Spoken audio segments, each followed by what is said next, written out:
Good morning. Class 12 subject maths chapter number 1 संयुक्त फलन या कंपोजिट फंक्शन। इसके अंदर एक्सरसाइज अपन ने 1.2 तक कंप्लीट कर लिया था। इसके बाद में एक्सरसाइज 1.3 है, उसके लिए अपन थ्योरेटिकल पार्ट देख रहे हैं। एक्सरसाइज 1.3 अब अपन देख रहे हैं प्रतिलोम फलन या इनवर्स फंक्शन क्या था। इससे पहले फलन अपन ने देखा था। फलन क्या होता है?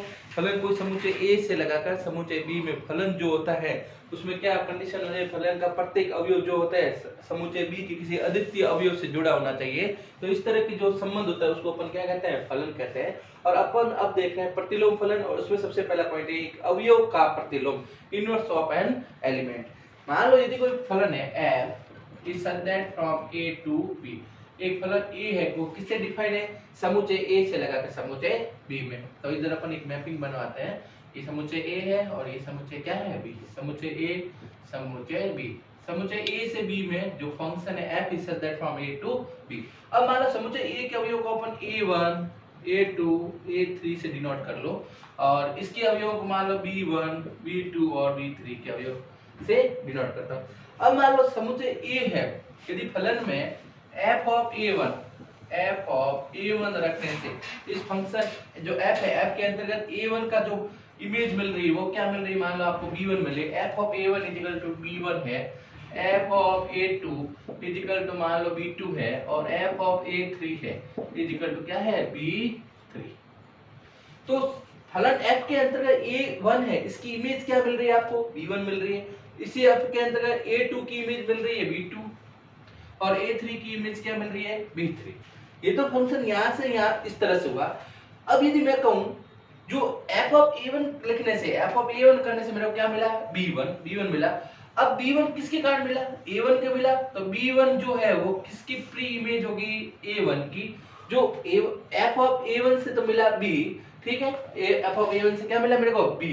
अब b1 है वो किससे मिला? a1 से मिला है। तो जो अपन क्या कहेंगे, जो b1 है वो जो है वो पूर्व प्रतिबिंब या पूर्व प्री इमेज है किसकी? a1 की।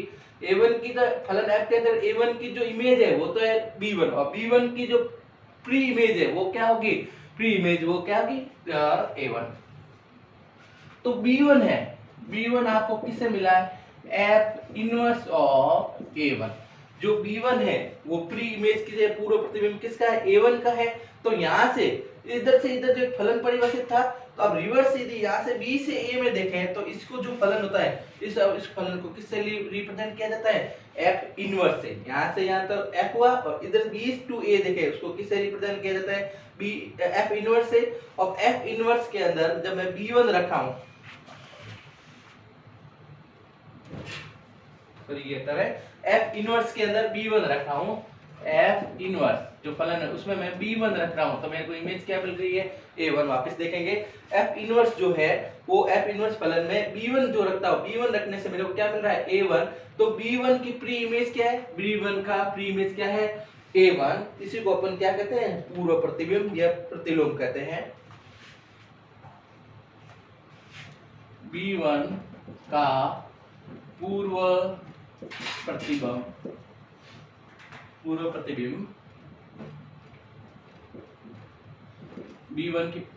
b1 की जो पूर्व प्रतिबिंब क्या होगा? आपके a1। वापिस देख रहे हैं, यदि फलन f है जो a से b में परिभाषित है, फंक्शन a से b में है, तो फलन f में a1 b1 c1 रखने, मान लो a1 a2 b2 रखने से वैल्यू मेरे क्या मिल? a1 a2 a3 रखने से b1 b2 b3 मिल रहा है। तो जो फलन f है उसके अंदर a1 का प्रतिबिंब, a1 की प्रतिछाया या प्रतिबिंब क्या मिल रहा है? b1 मिल रहा है। और b1 का यदि b से a में देखें तो b1 की जो पूर्व प्रतिबिंब है वो क्या है? a1। तो इस फलन यहाँ से यदि फलन f परिभाषित है तो b से a में क्या होगा? f इनवर्स परिभाषित होगा, और वो कब होगा वो आगे देखेंगे अपन। तो b इनवर्स, f इनवर्स जो है उसमें वैल्यू b1 रखने से मेरे को क्या मिल रहा है? a1। तो b1 का पूर्व प्रतिबिंब क्या होगा? a1। इसी तरह जब मैंने a2 रखा था तो b2 मिला, तो b2 का पूर्व प्रतिबिंब क्या होगा? a2। इसी तरह a3 की इमेज क्या मिली थी? b3। तो b3 का पूर्व प्रतिबिंब क्या हो जाएगा? a3। ओके, इससे वापस इस तरह हो गए कि b1 की प्री इमेज हो जाएगी a2 और b3 की क्या हो जाएगी? a3। तो बहुत सरल है, इसको अपन क्या कहते हैं? पूर्व प्रतिबिंब। ओके, तो ये पूर्व प्रतिबिंब का सब क्लियर हो गया। इसको प्री इमेज बोलते हैं।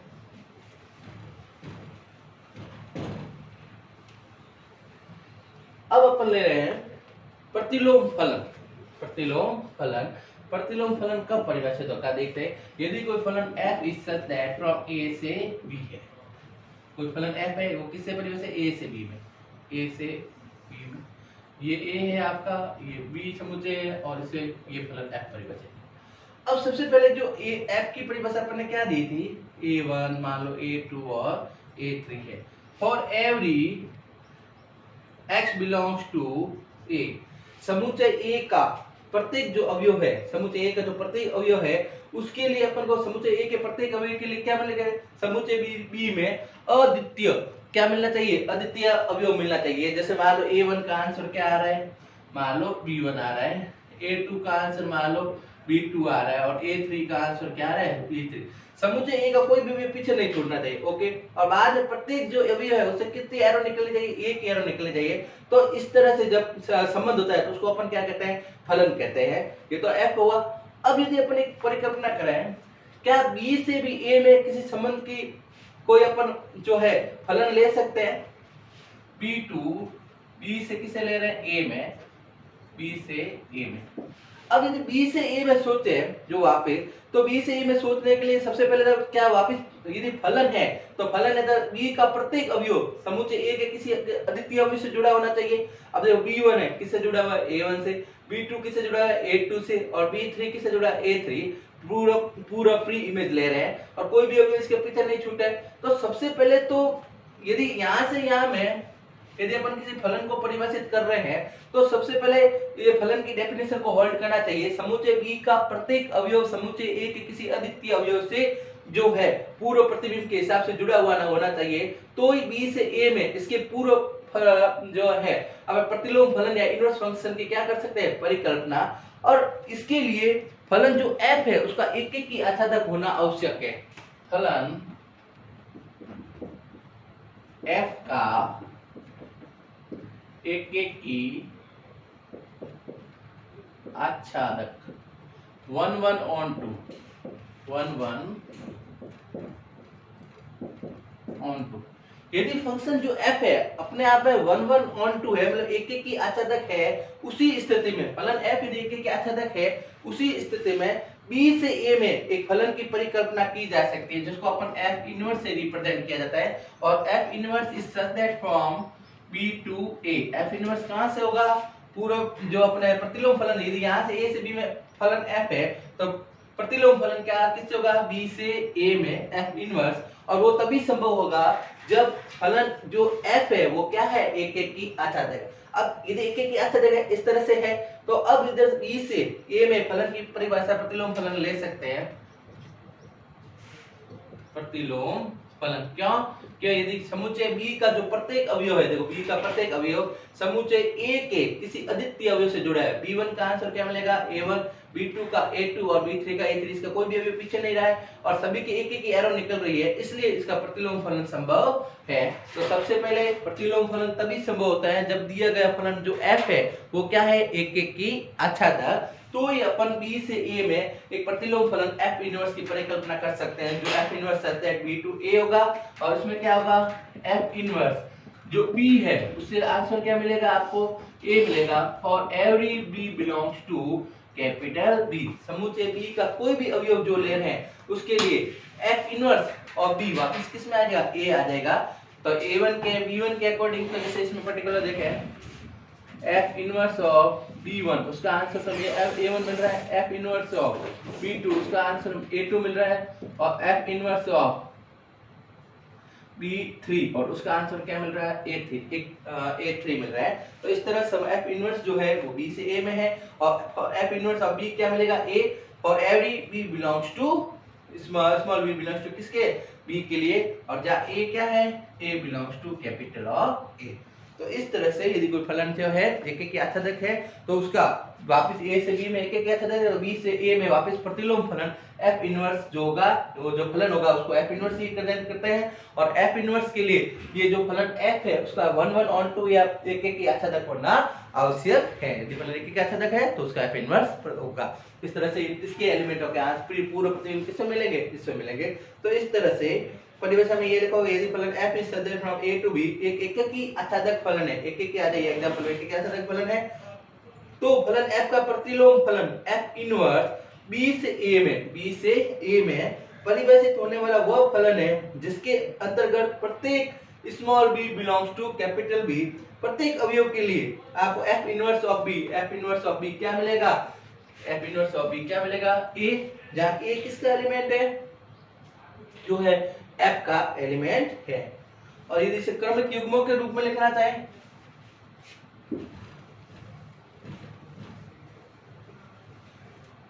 मान लो फलन f है, उसको क्रमिक युग्म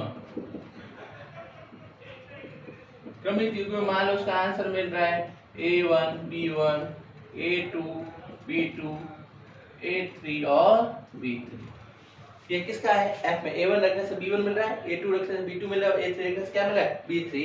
तो f इनवर्स जो होगा प्रतिलोम फलन, उसको क्रमिक युग्म में कैसे लिखेंगे, क्रमिक युग्म में लिखेंगे आप समुच्चय। अब जो है इसका प्रांत है और ये क्या है, परिसर। अब इसमें क्या हो जाएगा, f इनवर्स के लिए ये तो बन जाएगा प्रांत और ये क्या बन जाएगा, परिसर। b1 f इनवर्स के लिए b1 रखेंगे तो क्या मिलेगा, a1 प्री में, तो b1 क्या आ जाएगा a1, फिर b2 रखेंगे तो क्या मिलेगा a2 और b3 रखेंगे तो क्या मिलेगा a। तो इस तरह से ये जो पेयर है वो परिवर्तित हो जाएगा, b1 a1 पहला आ जाएगा, a2 b2 इसमें a2 b2 a2 हो गया और b3 a3। इस तरह से ये जो होगा, ये तो ये इसका प्रांत था, ये परिसर था, f इनवर्स के लिए ये प्रांत हो जाएगा और ये क्या आ जाएगा, परिसर।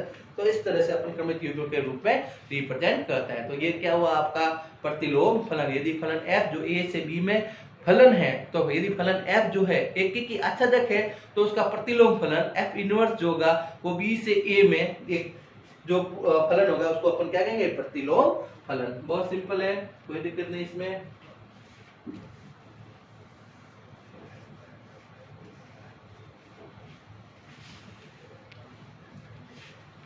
अब अपन देखें प्रतिलोम फलन का प्रांत परिसर, ये तो मैंने समझ आ दिया, वापस देख लेते हैं। प्रतिलोम फलन का प्रांत एवं परिसर। यदि कोई फलन f जो है आपके, तो किसमें परिभाषित है, a से b में है और मान लो इसकी इमेज a1 b1 और a1 a2 और a3 लेते हैं और इधर इमेज है b1 b2 और b3। अब फलन जो f है वो किससे परिभाषित है, a से b में, तो ये तो हुआ इसका प्रांत, ओके, ये हुआ सहप्रांत। और इसके ये a1 b1 b2 और b3 ये क्या हुआ, परिसर, ओके। तो इसको तो अपन प्रांत कहते हैं f के लिए। ये हुआ सहप्रांत, प्रांत को क्या, प्रांत सहप्रांत, और जो b1 b2 ये है ये इसका क्या हुआ, परिसर। अब यदि f इनवर्स की बात करें, f इनवर्स भी क्या है, फलन जो है, फलन है। f इनवर्स जो प्रतिलोम फलन है,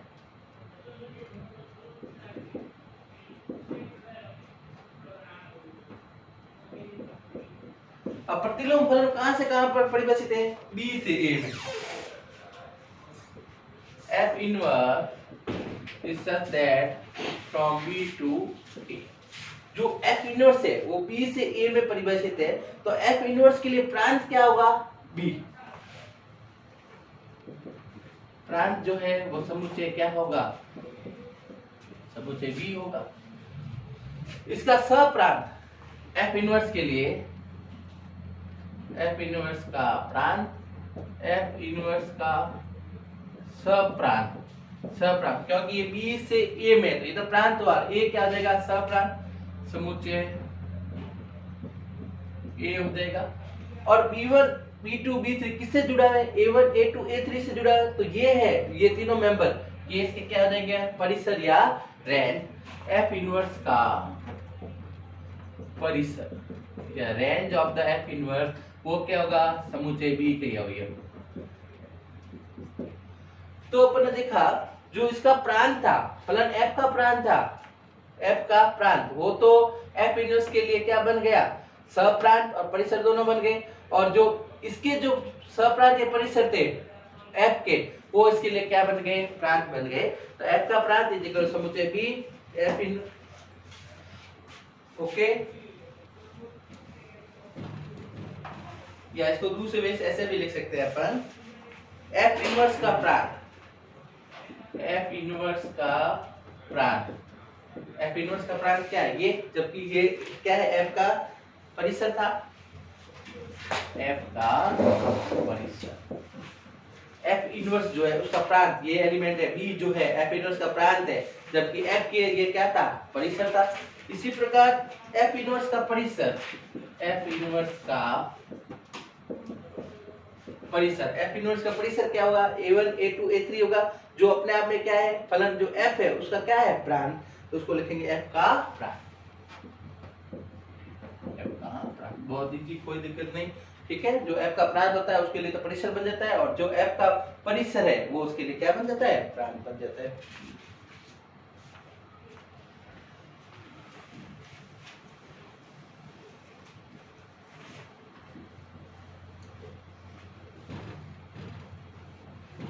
अब कुछ थ्योरम से जो आपको सीधा ध्यान नहीं रखना है, प्रतिलोम फलन के गुणधर्म में, प्रॉपर्टीज में,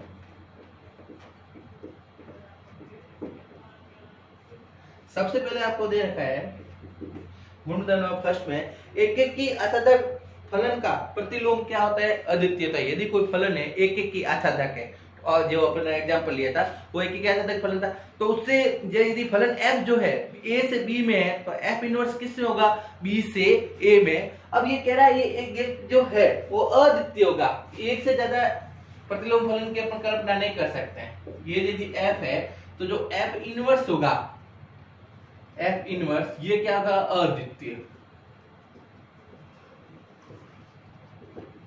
यूनिक, मतलब यदि प्रतिलोम फलन है तो वो अपने आप में क्या होगा, केवल और केवल एक ही होगा। ऐसा नहीं कि एक ही फलन f के एक से ज्यादा प्रतिलोम फलन हो जाए, ऐसा संभव नहीं होगा। जो भी होगा, मान लो ये फलन f है जो x² से परिभाषित है, तो वापस वहां से आने के तो रूट ऑफ x मिलेगा, तो वो अपने आप में क्या होगा, एक होगा। तो ये ध्यान रखना है, एक ही आच्छादक फलन का जो प्रतिलोम होता है वो हमेशा क्या होता है, अद्वितीय होता है, नंबर 1। दूसरा, यदि कोई यदि f is such that from a से b एक एक की आच्छादक फलन है, और मैं सेकंड में 1.5 दे रखी है, यदि f is such that from a से b, f is such that from a से b एक एक की आच्छादक फलन है, एक एक की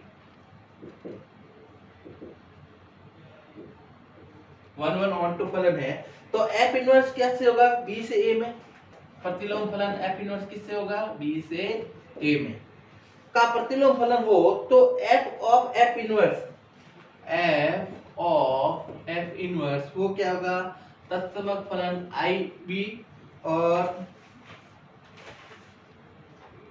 f इनवर्स ऑफ f वो क्या होगा, i ऑफ एक तत्समक फलन i ऑफ a, जहां i तथा ib के बस a व b के क्या है, तत्समक फलन। जब कैसे हुआ, अपन जानते हैं ये क्या है, संयुक्त फलन, f ऑफ f इनवर्स, ठीक है। f ऑफ f इनवर्स किससे खुलेगा, f ऑफ f इनवर्स से। अब f इनवर्स से, f इनवर्स मान लो ये इसके element a1 b1 a1 a2 और a3 ले लेते हैं, इसके एलिमेंट b1 b2 b3 ले लेते हैं, ये तो हुआ आपका f, और ये क्या हुआ, f इनवर्स, इसको a से रिप्रेजेंट किया, इसको b से। अब f ऑफ f इनवर्स तो क्या होगा, f ऑफ f इनवर्स से खुलेगा, f इनवर्स में सभी एलिमेंट क्या है, b के फॉर्म में, तो f of f inverse of b।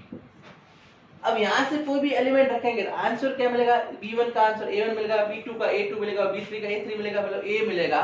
तो यहाँ जो है f ऑफ क्या मिल जाएगा, a, इन जनरल फॉर्म में लेते हैं, ठीक है। a1 का है तो b1 मिल जाएगा, b1 है तो a1, b2 है तो a2 और b3 है तो a3। तो इन जनरल ले रहा हूं f inverse of the b, तो f इसका आंसर क्या मिलेगा, a, और जब फलन f में जो वापस a रखेंगे तो वापस किसके एलिमेंट मिलेगा, b1 b2 b3, b1 b2 b3। अब b किस क्या है, तत्सम का i ऑफ b है, सभी वही अर्थ में मिल रहा है। यहाँ से a1 b1 से सबसे पहले यहाँ पर b1 रखा, तो आंसर मिला a1 और a1 का वापस आंसर क्या मिलेगा b1।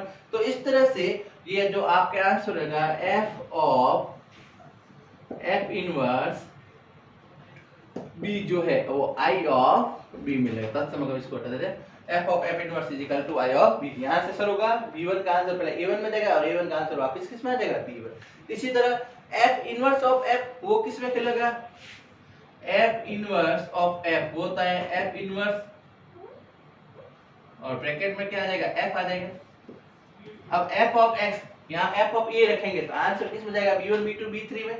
तो f इनवर्स ऑफ b मिल जाएगा और f इनवर्स जब है उसमें b रखेंगे तो वापस एलिमेंट क्या मिलेगा a1 मिलेगा a। तो इस तरह से वापस किस में आ जाएगा i ऑफ a तत्समक अवयव i ऑफ a मिल जाएगा। ठीक है, तो इस तरह से ये आपको ध्यान रखना है। और प्रमेय 1.7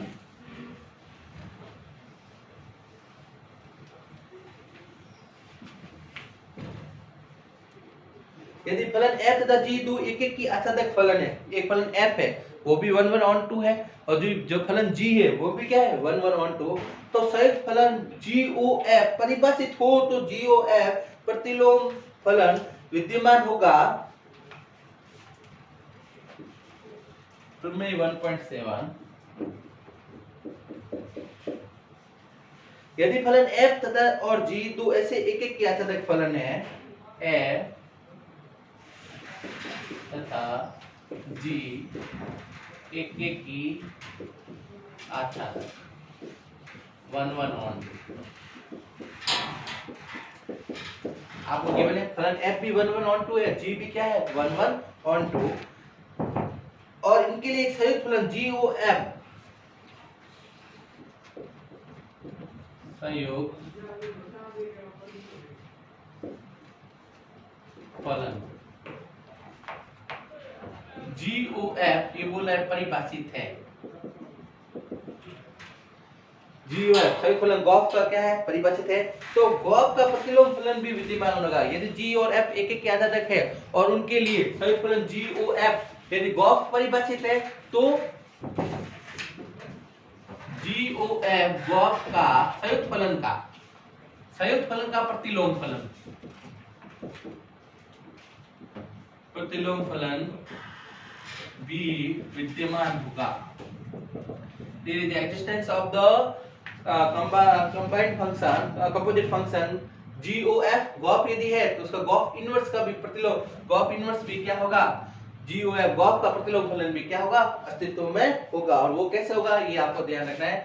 GOF जो GOF है उसका inverse very important GOF GOF का इनवर्स होगा वो क्या होगा F inverse of G inverse.